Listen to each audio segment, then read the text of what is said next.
गर्मियों का सीजन आ चुका है। अब दिन काफ़ी लंबे और काफ़ी थकाऊ होने लग गए हैं। तो ऐसे मौसम में एक मेडिकल स्टोर वालों को ऑफ टाइम का मतलब होता है ऐसा समय जब कस्टमर के आने की प्रोबेबिलिटी बहुत कम होती है।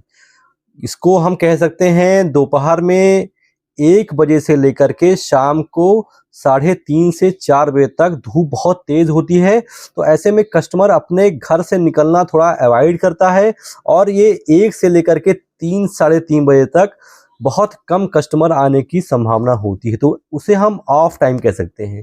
तो क्या ऑफ टाइम में एक मेडिकल स्टोर वाले को अपने ही मेडिकल स्टोर में आराम कर लेना चाहिए?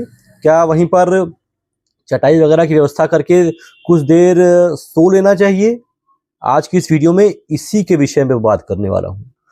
देखिए, दोपहर का समय थोड़ा-सा थकाऊ होता है क्योंकि इंसान ड्रेन हो जाता है, गर्मियाँ होती हैं, दिन काफ़ी बड़े होते हैं और कस्टमर ना आए तो दिन और ज़्यादा बड़ा होता है। तो ऐसे केसेस में दुकान पर सोना, बहुत सारे मेडिकल स्टोर वाले हैं जो दुकान पर सोते हैं। लेकिन अगर ये सवाल मुझसे कहा जाएगा और मैं आपको ऑनेस्ट राय अपनी देना चाहूँगा, तो भाई साहब, मेडिकल स्टोर पर कभी भी सोना नहीं चाहिए। मेडिकल स्टोर हमारा जो बिज़नेस का एरिया है वो एक तरीके से मंदिर होता है और उसका कभी भी सो करके हम अपमान नहीं कर सकते हैं। सोने से एक नेगेटिव वाइब क्रिएट होता है और वो वाइब्स आप दुकान पर होकर के कैरी नहीं कर सकते हैं। तो अगर मैं अपनी राय बताऊँ आपको, तो भाई साहब, मेडिकल स्टोर पर कभी भी सोना नहीं चाहिए।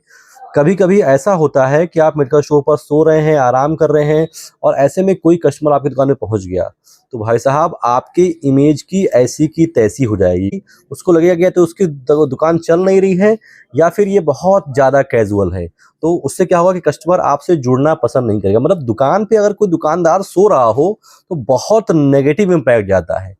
तो भूल कर भी ये गलती कभी ना करें। अगर आपको सोने का मन ही है, अगर आप आराम करना ही चाहते हैं, तो आधे घंटे के लिए आप दुकान बढ़ाइए, अपने घर पर जाइए, वहाँ पर अपने शयन कक्ष में सोइए, वो ठीक है।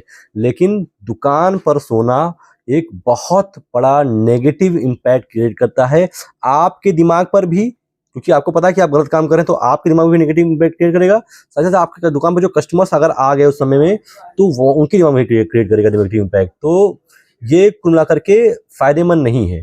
तो कभी भी दुकान पर आपको सोना नहीं है।